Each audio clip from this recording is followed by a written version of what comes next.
the sample princess, Serena!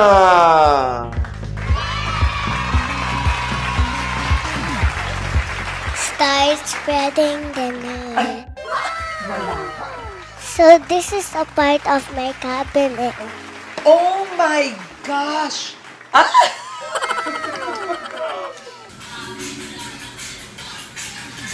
Yeah!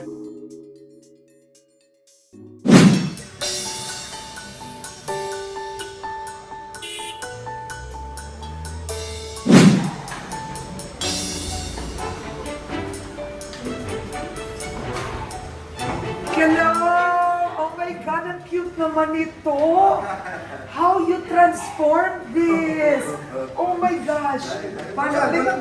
No, nahiya ako. No, wala. Hello, you! Hello! What's your name? Serena! I am Sharon Cuneta. No! I'm Tita Karen. I miss Karen. I love the space, okay? This whole makeover. Building to ni Papa. Napatayo to ni Papa nung nasa construction pa siya. And then, dahil meron na akong showbiz career, sabi ko, nirentahan ko na lang tong isa. So para sabi ko, nako, para masikip yung bahay. So kailangan kong lakihan. Parang studio type lang talaga siya. Yes. So ngayon, Ang ganda. dalawa na siya. Ito dati nakaganyan. Ito yung wall. Ito yung wall. Sarado siya Yeah. before. After 3 years of being together, sabi namin ay masikip. So nag-expand. Expand na kasi mga Yes. damit, yung mga Yeah. sapatos, lahat. But I wanted to say, alam niyo naman, mahilig ako sa homes, condos, designing. I love how you design the space. Kasi tignan niyo po, ano yung inspiration dito, Maia? Yung- Kasi we had to work with such little space. Yes. So we had to maximize everything. Yung lahat ng space na pwede lagyan ng cabinet. Like, I love Yeah. this! Yes. Ang ganda Yeah. nito! You know where John got that from? Showtime. Ito, look, Sa Art Dep. Guys, Sa Art Dep. no way sa ABS? Sa, Guys, look gano'n sila ka-organized. Ha? Look, the linens are here. Oh, Naku, Papa. and tignan nyo naman po, I like this. Look at that. Ano to? I asked. Para lang hindi, of course, para yung It's mga... a sanitize. para hindi lang siya Kasi parang vacuum sealed yung, Oo. para siyang refrigerator. Oo. It's for Tapos hindi na sanitizing. But we alikabukan, don't, hindi yeah. na- So they're so good sa bahay. OC. OC siya. And look at this, guys. So, tinan mo yung living room nila. You really made it Japanese style. Yes. Simple lang. Wala masyadong clutter, yun lang. That's the word. key. That's the key. No clutter. Yeah, pag small yung space. Oh, no clutter. And siguro white. Why? Kasi pag dark, di ba pag black or dark, it makes it the it's space look smaller. This is white and gray. And I like the walls of the kitchen. That brick subway style. Yeah. Ito na yung living room namin. Nice. Bedroom. Ay, bedroom pala. Bedroom. No, wait. I swear, look. Look how organized they are. Ang ganda ng massage chair. Relaxing. Yeah. Yeah, that's the key talaga to put a lot of cabinets para lahat nasa loob. Oo, sobra tayong pareho. Ganyan din ako sa condo ko. Ayoko ng see-through, ayoko nakikita. Yes, puro glass, so mukhang malaki, magbabounce. Puro rin cabinet, lahat nasa loob. Yun yung key sa condo living. And Serena sleeps with you. Yes. Oo, and one day, she's gonna have her own room. Room. Yeah. Do you want your own room? Yeah. She's so cute. What color of your, ano? What color room? do you want? What color?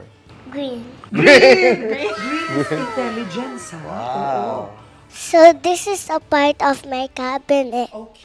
Oh my gosh! I'm so impressed. Oh, what is your favorite outfit? A princess dress. Oh, where is that? A princess crown. Okay, that's your crown. I like this. This is your favorite. You know, this is so cool. I am so impressed with this. Do you play football? Yeah. Oh my gosh, you should continue. What's your favorite shoes? This one. This one, the black one. Why not the pink one? Because that one is a Wednesday. I see. You know, I noticed you have so many glasses. I just I'm just going to fit it. Okay, can you fit it? I'll hold the mic. Okay. Oh my gosh! That's so cool. You like that? Yes. Paano yung posing? Put it back up. Careful. Oh my gosh. What do you want to be when you grow up? A princess. You already are a princess. You I are... want to have a princess dress when I grow up. Okay, this is a princess dress. Yes, I will wear that when I have a birthday when I grow up. When I'm 5 already, I will be a doctor. Correct. I agree. I agree. When you are 5.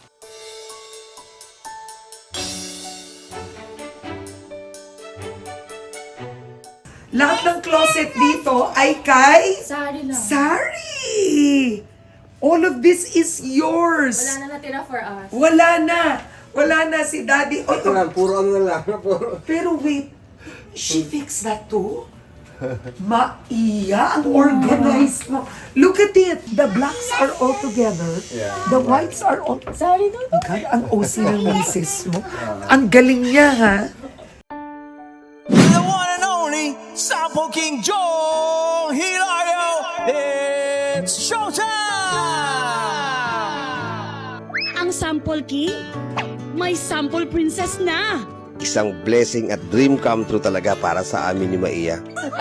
So yun na. Oh, look. 1, 2, 3. Jong Hilario, the family man. Yes. The family man.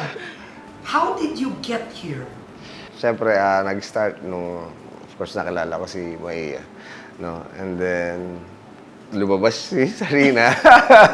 Doon ko na nakita talaga na, okay, kailangan na magtipid, kailangan na mag-ipon, kailangan ng baguhin yung lifestyle. Kasi iba talaga pag may pamilya na. Ano, even yung time sa mga paglabas-labas, nabawasan na, nawala na. Nagbago kasi alam kong marami nang tumitingin sa akin. Alam kong marami nang nakakapanood sa akin and sumusubaybay sa akin. Mas gugustuhin kong makita nila na nagkaroon ng direksyon ng buhay ko kaysa mapariwara. Kasi siguro kung hindi ako napasok sa showbiz, hindi ko rin alam kung ano magiging buhay ko.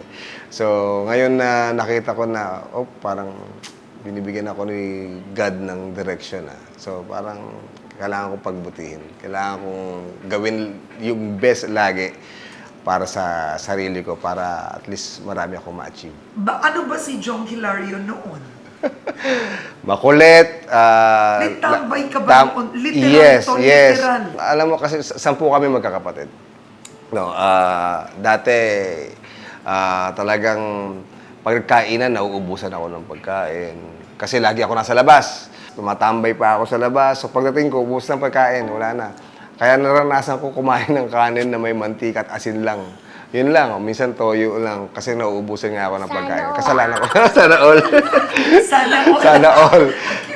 So sabi ko, nako, kailangan kong dumiskarte. Siyempre, sobrang dami namin, hindi ako nabibigyan ng pera. Kasi sasabihin, saan mo na naman gagamitin? Na-try kong yung maglako ng biko, yung mga, 25 cents pa per square. So, para lang mayroon ako pang laro ng video games. Naranasan ko lahat yan. Naranasan kong manguha ng mga... Yung uso dati yung nilalaro, yung mga kahan ng sigarilyo. Kakalukat ka sa basura, sa mga kondo-kondo. Well, ganun kasi yung mga bata before eh. Maglalaro ka sa kanal. So, pag may mga ginagawang bahay, umaakit kami ron, doon kami tatumbling, pababa doon sa mga buhangin. Yun ang mga naranasan ko. As in, tambay. High school, sobrang sakit ng ulo ng parents ko nung high school ako. First year high school pa lang ako, nag-repeater na ako. As in, repeater na ako, hindi ako pumapasok. Nagbabasketball lang ako sa labas. Nagbibilyar. Nanonood ng sine. So, medyo, sabi ko, yung buhay ko dati, siguro kung hindi ako napasok sa showbiz, baka hindi ko rin alam kung saan ako pupulutin.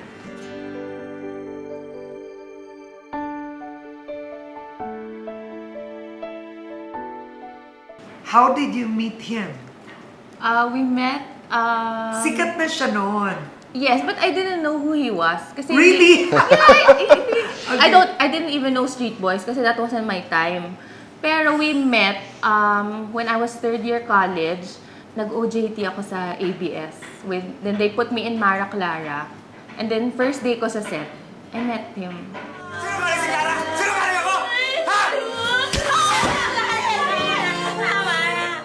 Kasi sa set, difference, di ba, pag ano, minsan pag OJT, minsan parang pinag-tripan mo, pag-tripan sa set, di ba? Kasi mga parang, bagong santa to, bagong ano to, So, yun, hindi ko akalain na mali-develop eh. So, nung na-develop, ayun, kinausap ako ng tatay. Kinausap That's so ako ng tatay. funny. Yeah, that's so funny. Ganon. Yeah, we're talking Kinausap- about your, We're talking your about mommy. the love story of dad and That's mom. why you're here. That's why you're here. 2011. Oo. Yeah, that's So, 2011. niligawan mo. Yeah. Kinausap ka nung dad. Oo, kasi nga nalaman na parang nagkikita kami. So, well, pinakita ko rin naman na sincere naman din ako sa... Pag nakilala mo naman yung tao, sabi ko, ibang babae to. Ito talaga yung pang-seryosohan, yung pang-pamilya. Dahil nakikwento niya naman, nakikita ko naman din yung paano siya pinalaki ng parents niya. I was so innocent that time. I've never had any experience. You Na never like- had a boyfriend? Never. May The nanligaw first before. and the last. Yeah. But, you know, I was so innocent talaga. So, hindi ko na naisip yon. Parang it went so smoothly lang. Parang ang bilis ng pangyayari. Parang, wala. Parang niligawan niya. Ito so fast talaga. Like, weeks. Weeks and then, And then, parang naging kami na. The princess and the prince. The princess I and know the who is prince. daddy. He's the prince. You're the sample princess, I'm the sample king, right? Later, you're gonna show the sample, ha, to Miss Karen. Mas natakot yung parents niya sa akin. kasi yung role ko dun sa Mara Clara, kung saan siya nag-OJT, grabe yung role ko dun. Kontrabida. Kontrabida, sobrang nagalit sa akin yung mga tao. I think yung parents niya, parang ang tingin, syempre, parang, Oo. tapos itsura ko pa dati, parang Yeah. talagang... so, yun man, mas natakot yung parents niya. Kaya talaga yung usap namin, well, iba rin naman yung So, napagdaanan niligawan mo, parents niya. Yes. I was always with my parents. I was so sheltered. You know, nilagay ako sa all-girls school. Hindi ako nakakalabas. Hindi ako pumaparty. Hindi ko naranasan yung ganong experience. So, that was the first time I was able to go out into the world. Yung nag-OJT ako sa ABS. That was the first time. And then yung first day ko sa Agad-agad. agad. We're actually 16 years. Yung age gap namin is 16 years. Yeah. Wow! Hindi halata, di ba? Hindi halata. Guys! Di ba hindi halata? That's why kinausap ako ng parents. Oh my God! She was 19. Pina-lawyer pa ni Dad Oo. yan. As in surveillance ako. Oh my gosh, this is so Pinag- good. Kamusta ba yung parents niyan? Kamusta ba yung ano? Naghihiwalay kami. Pinaghihiwalay kayo. Paano? Paano ba? Like, um, pinapapili ako ng dad ko. pinapapili. Like what? Yeah, sabi niya. Kami or kasi siya? sumama ako kay Jong eh. Because I was third year college and then sobrang bantay sarado talaga ako. Kasi I've never had a boyfriend. So when they found that we were dating, sobrang ano yung buhay, parang nabagsakan ng langit at lupa yung parents ko. Kasi nga, they've kept me so sheltered Isang all my babae. life. Nagulat sila na parang, we didn't see this coming, di ba? Tapos nagulat sila, ilang months na kami nagde-date. Paano ka natanggap ng parents? Paano pa nila ako natanggap? Oo. Well, nakatapos True siya. day, ang tagal na natin. Nakatapos siya kasi binibisita ko siya sa dorm niya. Andun yung mami. My mom had to stay with me here in Manila kasi nga, di ba, we live in San Pablo. So, she had to come to Manila and she stayed with me para bantayan ako. Tapos, dumating sa point na all our dates, my mom would go with us na lang. Yun yung naging deal with my dad na, sige, you can continue, but your mom has to stay with you in Manila and she has to go with you. Isang blessing at dream come true talaga para sa amin ni Maia. Love you, Pong. Daddy! Talagang di namin na mapigilan maiyak na Sarina sa saya. She changed your life. sobrang nagbago. Dati talaga as in, almost everyday inom, almost everyday sa labas. Yeah. So, nung dumating si Shari, as in, nagbago na. As in, 360. Nagtatampo na nga yung mga kaibigan ko sa akin. Mga best friends ko kasi minsan wala na akong oras sa kanila. But sabi ko nga I think kailangan kong i-sacrifice din yun for Sarina. Kasi syempre, nakita ko nung lumalaki siya, talagang napaka-importante yung oras. Oras sa bata. I think kaya siya naging ganyan din. Ganyan siya ka-biba. I Kasi, just be like this. yeah, you told her na, no? Super. So, to guide her para kung ano yung gusto niya, maibigay mo, kung ano yung hilig niya, mai-share. The first thing I saw was how in love talaga. Kasi we've been together for 10 years. Before Sarina, Okay. we were together na for 10 years before Sarina came. So when Sari came, well, nagulat ako na wala, he was so in love. Talagang ginawa, parang buhay niya talaga. Talagang he balances everything, like work and talagang he gives Sarina the time she needs. Kasi they only have like 5 years, diba, na maging bata. Yung ganito. Yeah. So talagang ine-enjoy na yung every moment. Talagang he's always present siya sa lahat ng milestones si Sari. Diba? Parang, ito yung priority niya ngayon. Yeah. Diba? Kasi, So, he made it a point. So una, nagbago ka. Number 2, Hindi. hindi ako nagbago. Nagbago ako, ha? Ikaw, loloko mo si Daddy. Oh, fix it. Number 2, nagtapos ka. Yes. Magna cum laude. Una-una si Maia rin actually, isa sa mga nag-push sa akin para mag-aral. And then ako, sabi ko, marami naman ako na-achieve sa karir ko. And sabi ko, meron akong utang kala mama. Yung pinabayaan ko yung pag-aaral na gusto nilang makatapos ako. Yung mga, yung pag... Ay, cover your mouth. Cute. Cover your Cute. mouth. You want water, darling? Water? You want water? Water, darling? Darling, dear. Yes, please. Yeah. Water muna. Water. So good. Meron din akong gustong balikan na utang sa parents ko dahil sinayang ko yung... That's a scary story. What? Yeah. That's a scary story. Scary story? No, it's not scary. Utang sa parents. No, I'm talking about my school. Yeah. Siyempre, of course, yung kinuha kong course, yung political science. At least, nandun na ako eh.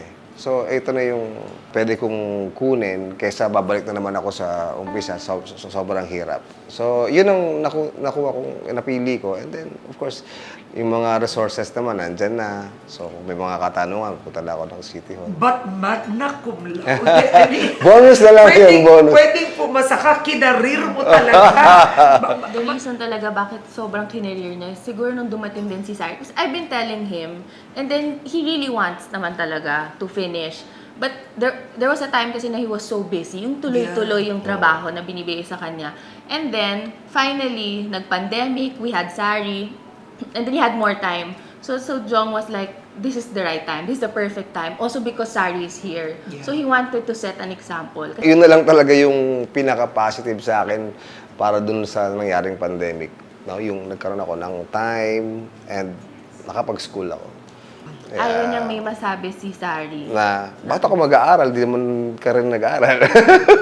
So at least, wala na siyang excuse para hindi mag-aaral. Mahalaga ba to sa mga nanonood na tatay? Yes. Kasi kung kesa tumambay tayo, kesa kung ano yung mga ginagawa natin na masasayang lang yung oras, bakit hindi na lang natin i-google yun sa kung saan yung makakabuti sa atin, kung saan yung makaka-inspire tayo ng ibang tao. To the one who made me a daddy, Sarina, I love you.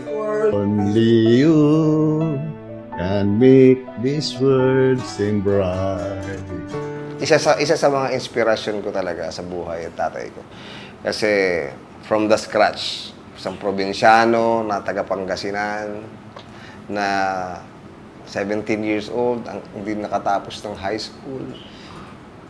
Nakipagsapalaran din sa Manila, no? Nag-umpisa sa naging shoe shine, gumagawa ng payong, tapos pumasok bilang hardinero sa mga landscaping.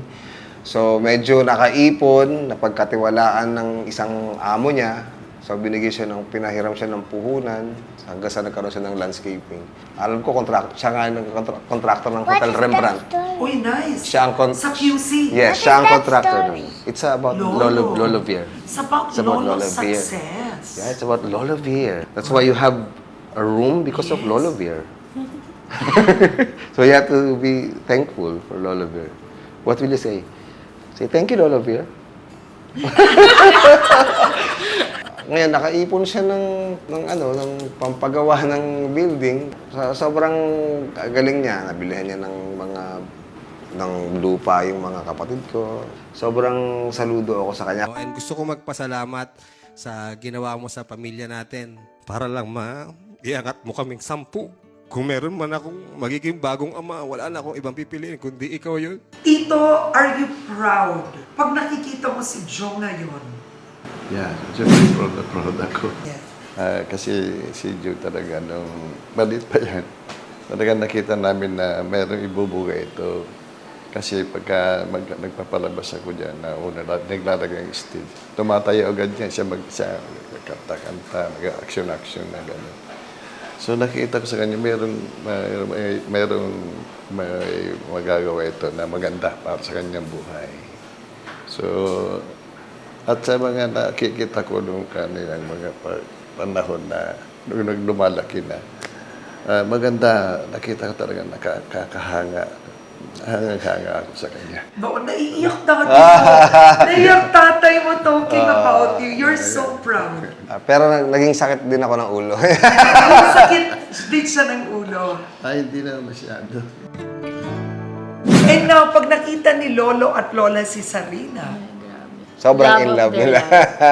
love of their life. Sobrang proud sila. I'm so blessed. I'm so thankful. Yun naman lagi hindi ko naman nakakalimutan magpasalamat talaga kay God sa lahat. And sabi ko nga yun ang motto ko life is short. Ano ba yung iiwan mo sa mundo? Yeah. Ano bang klaseng yung legacy or yung iiwan mo sa mga, hindi lang sa ibang tao, kundi sa pamilya mo.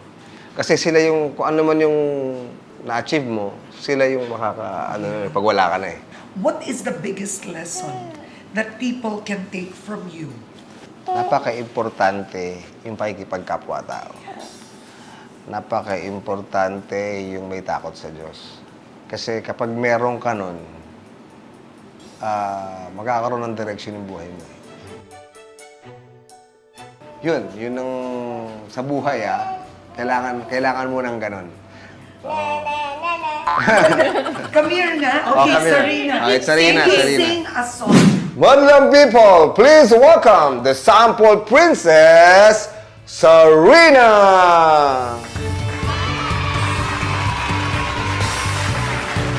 Dance, Kembot. Start spreading the news. I'm living today. I wanna be a part of it. New York, New York. Daddy? This vagabond shoes Galing ng boses. right through the very heart of it.